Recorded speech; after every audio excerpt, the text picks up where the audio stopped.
Did you play any role in the move for reparations, or did you know the people that were involved with that? I did not play like a prominent role.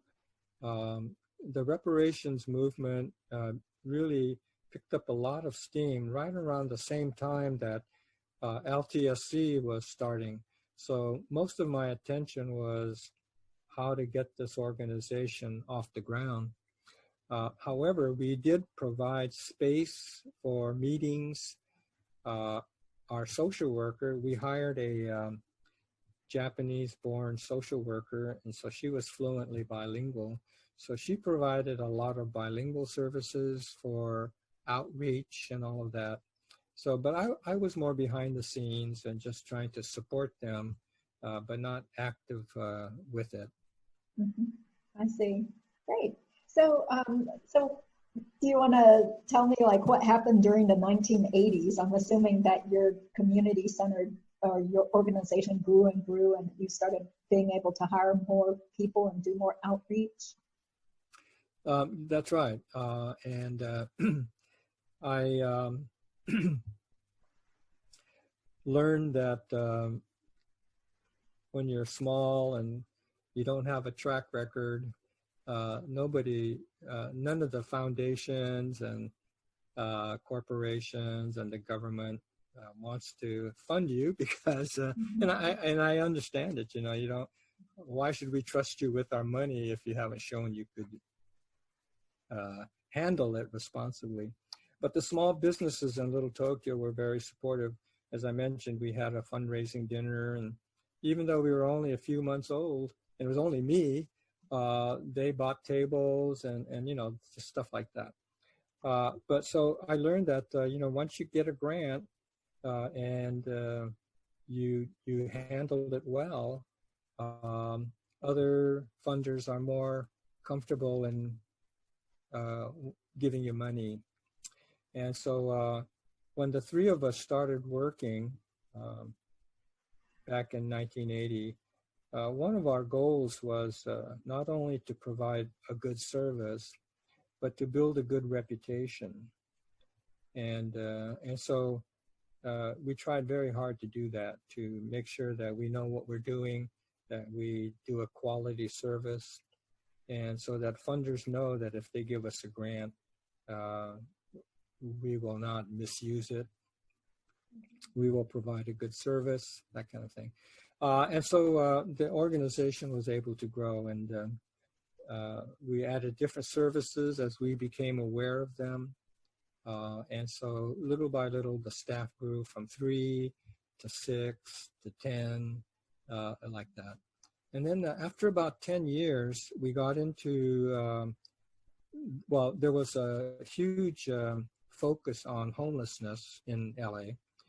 And so I mentioned to my board of directors, there's no nonprofit focusing on building affordable housing.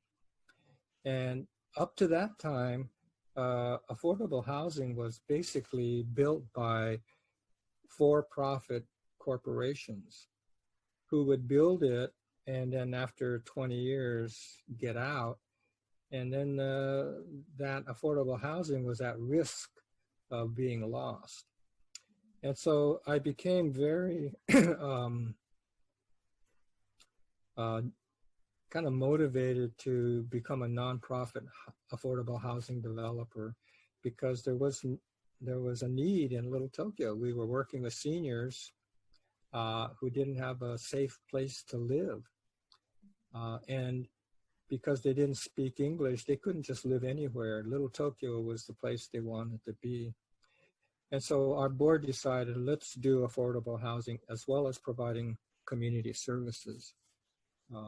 This may be more than you wanted to know, but there was a building, an old, what they call a SRO hotel, single room occupancy hotel, about maybe 170 units.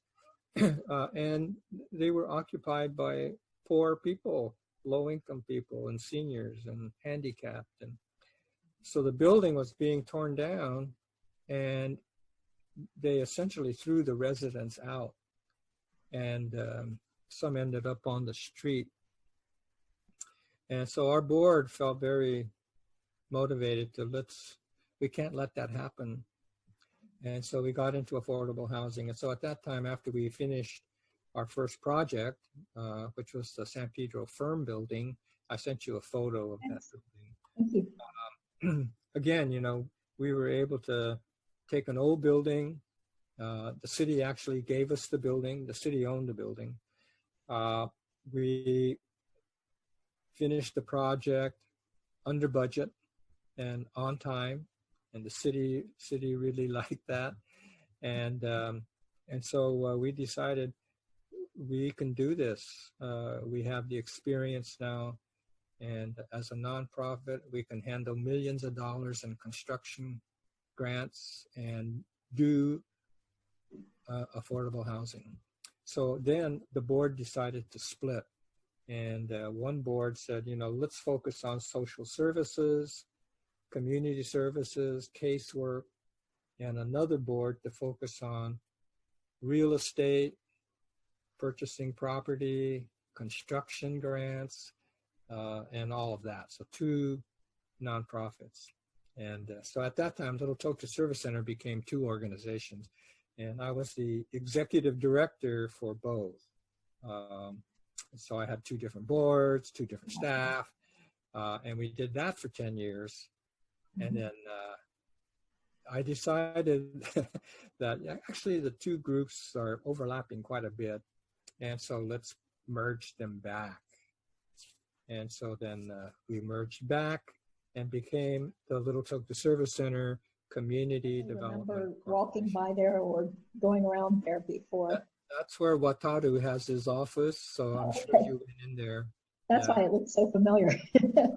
There's a child care center and offices. We provide services in the building. And the you know, casa, I'm sure you know in Spanish means house, and heiwa in Japanese means peace or harmony. And so we knew that this building would be multicultural. And if you looked at the current residents, you'll see that they're white, black, Latinos, Asians. It's very mixed population, reflecting the population of LA, I think. Mm-hmm. That was what I was going to ask you was, you know, were most of the residents Japanese American or not? So, but it does seem like that whole area has become a lot more diverse. Yes. And then you also sent me a picture of the Union Center building, or the Union Center for the Arts. That's right. So that is the former Union Church, which was the first Christian church built in Little Tokyo. It was built around 1922. And the church decided to move to another location after about 50 years. So the building was abandoned. And the church is actually right next to the San Pedro Firm building. So the city, because we had finished the project under budget and on time, they were pretty impressed. In fact, we finished the construction and we had about $200,000 left over. And I asked the city, I said, you know, we have some money left over from our construction budget. What should we do? Give it back to the city or what? And so the people at the city said, gee, we don't know. It's never happened before. So basically they decided, well, you just keep it. And so they were happy with it. And so the city also owned the church property because the church had left and the city took it over. And so they said, you know, if you did a good job with the firm building, can you do something with this church building and see if you can renovate it and bring it back to use? And so that was our challenge. And so it took a while. There was the Northridge earthquake. Yes. And because at the time, before the earthquake, I thought, gosh, it was going to cost like another $4 million to bring the church up to snuff. Mm-hmm. And so we were wondering how we're going to raise this money because affordable housing, there are pots of money, but for converting a church into something else, it was not the same. So after the earthquake, FEMA stepped up and said, if you want to renovate your building, we can help you. And so it was an answer to prayer, you might say, from out of the heavens. And so FEMA put up about, I would say, 90% of the money to fix up the building. And we had talked to some nonprofits. East West Players was looking for a place. Visual Communications, which is another media arts program, they wanted a space. And there was an art gallery called LA Art Core. So we got the three of them and said, look, we can put you into the old Union Church and build it out for you. And so that's how the Union Center for the Arts came into being. And it's been great. It's still in operation. Of course, with the pandemic, they haven't been able to do any shows. But East West Players, prior to that, they were in a small 99-seat black box theater. Oh. And because they can move into the old church with renovated, theater space and seats, and now it's about a 230-seat theater, and they can do much bigger live productions. So it's helped to bring Little Tokyo back to life. Yes, it definitely brings a lot of people in to go and see the shows and see some different kinds of performances there. Yes. That's great. And then you also gave me the picture of the Far East Chop Suey Cafe. It's a Chinese restaurant, I guess. That's another building in the historic landmark district. The building was built in the 1890s. And during the 1994 Northridge earthquake, that building sustained some significant damage. And so the City Building and Safety, what they call red tagged it, saying it could not be occupied unless it was brought up to code. And so the building sat empty for about 10 years. And the owners of the building finally decided to donate that building to LTSC and asked LTSC to try to fix it up. So we did, and got the money together, and the building was reopened around 2007, I believe. And so now it's, because it's part of a historic landmark district, the exterior of the building cannot be changed. And so the neon sign that says Chop Suey and the Far East Cafe, all of that is there exactly as it was. Well, now it's a bar. We learned that nobody cooks Chop Suey the way they used to. You probably know this. Yeah. Because the new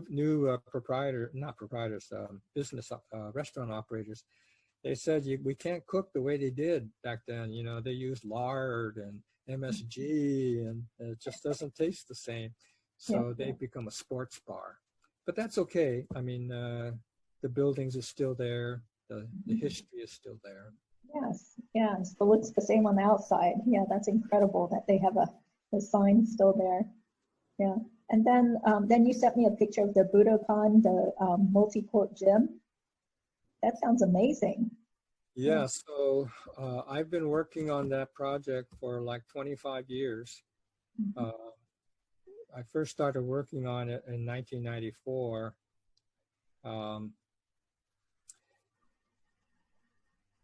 We had a focus group, and I heard that in San Francisco, Japantown, they had just built a gymnasium, and that seniors were there doing their fitness classes. Kids came to play basketball. Other people came to do, kendo or karate and that kind of thing. And I visited it, and I realized, my gosh, this is such a vital institution for the community. And at that time, we're thinking, how do we preserve Little Tokyo so it doesn't die off and disappear? And young people were not coming to Little Tokyo like they used to. most of them now lived in the suburbs. They might come once or twice to eat Japanese food or go to the cultural center or museum, but they're not there. And so one focus group of young people said, if there was a gym, because, they're really into basketball, volleyball, we'd be there every week. We thought, of course, that's what we have to do. How do we attract young people? We build a gym. Mm-hmm. So in 1994, we started to work on this, and I had no idea how hard it would be to find like an acre of land in downtown LA. Of course, anybody with common sense would know that's not going to be easy. But at the time, we thought, how hard could it be? So we spent many, many years trying to find a location. Finally, our councilwoman, an African-American lady named Jan Perry, she became the council person. She said, I will find the site for you, which she did. It took about 10 years, but but she did. And I can't complain because the rent is $1 per year. Oh. So once we got the site, then we had to raise the money to build it. So when we first started, it was going to be a 4-court gym. The estimated cost was $10 million.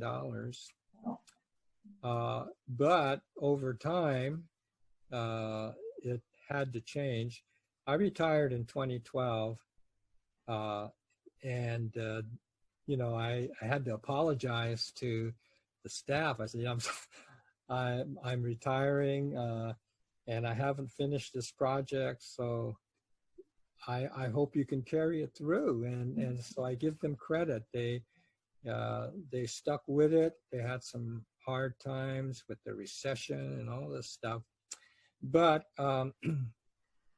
it turned out to be a $35 million project to build a 2-court gym. Mm-hmm. But we'll have bleachers, we'll have classrooms, and I'm quite confident that we'll be able to function 7 days a week, maybe 10 or 12 hours a day, every day, teaching fitness and basketball, volleyball, martial arts. Yeah. So I think it's going to play a big role in the future of the Little Tokyo community and bring a whole new generation of young families and young people. And I will point out that in downtown LA, there are very few public playgrounds, parks, places where kids can play. There's no gyms. So I believe it will be a very key resource for future generations. Oh, sure. It's supposed to open in just a few more weeks. Oh, that's great. So, I was looking so forward to going to the grand opening, but they told me a few weeks ago, if there is a grand opening, it may not happen till next year, but they will do some programming before then. So that's good. That's what it's for. Yeah, that's amazing because, it seems like you had to quickly learn to become a real estate developer too. You went from engineering to social work to, running a nonprofit and then also becoming like a real estate tycoon, right? Or quickly had to learn all these different skills. Yeah. Yeah, my major was community organizing and social work. And I'm totally indebted to my MSW training. So when I graduated engineering, I was totally lost and ill prepared. But when I graduated UCLA, I felt like, I don't know everything, but I know how to find out. And so it was a great preparation. And so I had to learn social services, community services, and then as we got into affordable housing, what community development, economic development, affordable housing, real estate, all those things, which made it so much fun because every year I'm learning new things. Every year I'm working with new stuff. Wow, that's great. Well, what do you see in terms of like changes within the Japanese American community? Because, clearly now people are not restricted as to where they can live or, the legal discrimination has ended. So does the Little Tokyo Service Center now also help people of other ethnicities too, in addition to Japanese Americans? In LA, there are a number of similar programs like LTSC. There's a Chinatown Service Center, a Koreatown Youth and Community Center. There's a Filipino Center. And we do work together quite a bit and providing services, helping each other. And in the area of affordable housing, LTSC has become the most experienced housing developer. And so we've partnered with a number of other Asian American organizations to help them do affordable housing projects and community development projects as well. And so the needs are different. LTSCs, when we started out, it was mostly working with Japanese folks, low-income folks, which they still do. But now the staff at LTSC, they speak about 8 different languages, including Spanish, and provide services in a very wide range. And so it's, I think, one of the key aspects of LTSC and the board is to be nimble enough to change and to address different needs as they arise and as we become aware. LTSC can't do everything, but if there's a need where no one is doing anything, then LTSC might want to say, let's take a look at this. And if no one else is doing it, then maybe it's something we should do. So there's a very entrepreneurial attitude about providing services where they're needed. Mm-hmm. Yeah, and didn't the organization also organize other cultural events like a mochi festival or some sort of festival every year? Well, we did a fundraising dinner. LTSC did a fundraising dinner every year. But at some point, there were so many fundraising dinners that our board, and again, this, the LTSC board is, they're made up of activists and they're not afraid to try new things. They said, there are so many fundraising dinners and it's usually the same people who go to them all because they're the people who support things. So they said, is there some other kind of a fundraiser we can do that's different? And so we came up with the idea of a soy and tofu festival. Oh, okay. And at that time, soy and tofu was just kind of getting a lot of traction in America. People were learning about it as a good health food. And so we thought, yeah, why don't we do a tofu festival? It sounds kind of hip and healthy, and it certainly fits in with LTSC's mission of trying to educate people about this new product. So we did that for 12 years. We put on what I believe was the only tofu festival in the world. I've never heard of another one. So when we first started out, our fundraising dinners would net about like $30,000. This is back in, 80 something. Oh, that's great. And so our first tofu festival, we had about 8,000 people who came out, and we netted about $30,000. So we thought, wow, that's not bad. And then as it grew, when we held our last one in 2006, I think it was, we had about 25,000 people who came out, and we netted about $150,000. So it worked well. But the staff, I was still the director, the staff said, Bill, it's a 2-day festival. We work all day Friday to set it up, all day Saturday and Sunday, and then all day Monday to clean up. It's so much work. Can't we do something else? And so we decided, okay, even though, we were getting lots of people to come out and getting our name out there, we were on TV, we were picked one of the best 5 food festivals in the country by Food Channel. It was a big toll on the staff. So then we switched to a sake and food tasting event, which is not as healthy as tofu, but many people think it's more fun. Yeah, more popular. So one night, it's about a 2 or 3 hour event. So it's much easier on the staff, and they actually net as much or more money.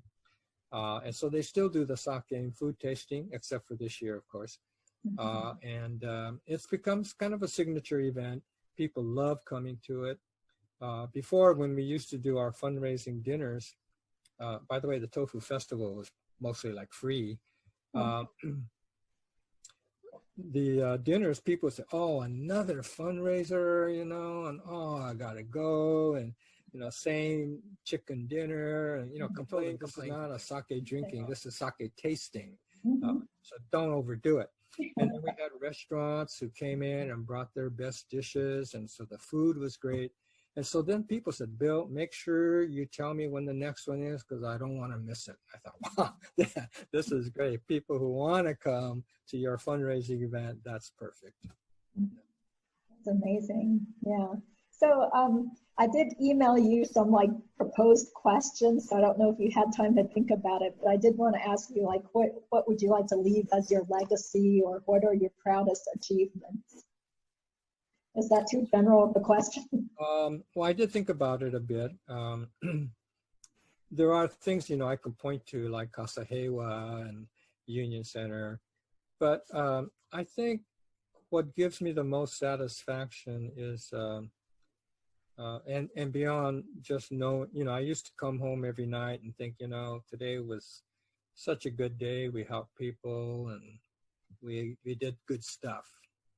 But I think in a larger sense, just being able to build an organization from scratch and engendering a sense of family where people like working there. And I've had people say, I want to work for your organization. And perhaps you felt it when you came to visit Casa Hewa, that there's a liveliness there and a caring for each other. And so I think people do feel it in some way that it's like a family. We're committed to each other. We're here to help each other. And we're here on a common mission to do good in the community. And so I think that's probably what gives me a lot of satisfaction. That's great. And since you retired, have you continued to do any more consulting or speaking engagements or other things? I do, if asked. I don't want to do anything for money. That adds stress. Now that I'm retired, I don't want stress. But if somebody asks for help or to give a talk or something, I'd rather just do it as a volunteer and do the best I can, but not have to deal with the stress of coming through for money. And do you have any children or grandchildren? I have one daughter. She just had a baby last year. Congratulations. So we have a granddaughter, and she just turned 1 a week ago. Great. So we haven't been able to see her in the last 3 months, but through FaceTime, we've been able to visit with her every day. So we've watched her learn how to crawl, and she's almost ready to walk. And so things like that have made it fun. And did your daughter do any work for your organization? No, she and her husband work for different companies, and they're fortunate that they've been able to work at home through this time. Oh, that's good. Yeah, very important to stay safe. And what about your wife? Was she also a social worker? I think you mentioned that you met her through the program. I met her at our church commune. Okay. My wife is an artist, and so she taught for about 20 years in fashion design at a community college here in LA, and she retired 3 years ago. Oh, wow, that sounds very exciting. So both of you two ended up following your passions. That's wonderful. Yeah, we're fortunate. Excellent. Any other parting notes that you would like to say out there? Of course, we have no idea who's going to wind up watching this video, but I'm going to put it on YouTube after I do a little bit of editing. Well, I do tours of Little Tokyo from time to time. And so if anybody comes to LA and wants to visit Little Tokyo, they could let me know and I'll give them a tour. Yeah, that's great. Yeah, I remember when I went to visit Little Tokyo, Wataru took me to some really great ramen restaurant. It was kind of a hole in the wall, but that was like the best ramen I had ever had, but I don't remember the name of it. Somewhere near your office. And we have about a dozen ramen places in Little Tokyo, so could have been any one of them. And then there was also some bakery that we went to where they had the some sort of like green tea sponge cake, and it was so good. I've never been able to find, I mean, I'm in North Carolina, but we do have some Asian groceries, but I have not been able to find that kind of like green tea sponge cake. It was so good. So one of these days I'll wind up in Los Angeles again. Well, I do have to give a warning that I am not a foodie. Oh. So I could talk about some of the history of Japanese foods in Little Tokyo, but I am poorly, I cannot really say who makes the best this or that or how it's done. Or recommend like one restaurant above all the others or anything. Probably upsetting people. Just not into that very much. Yeah. Well, thank you so much for your time. I know we lasted well over an hour, so I'll give you a break and everything. And like I said, if you feel like there's any more you want to add or anything you want me to get rid of, just drop me an email, let me know later on. But I really appreciate it. It's great to hear people's personal histories and preserve this part of Asian American history. So thank you for your time. Well, you're welcome, Judy. I know it's a lot of work to go through all this information, and I wish you well. Okay, thank you. Okay. And if you come back to LA, let me know. Let's hook up. And okay, sure. Sooner than later. Hopefully this coronavirus stuff will go away within a year. We'll see. I know. Okay, take care then. Okay. Bye-bye. Bye. Thank you.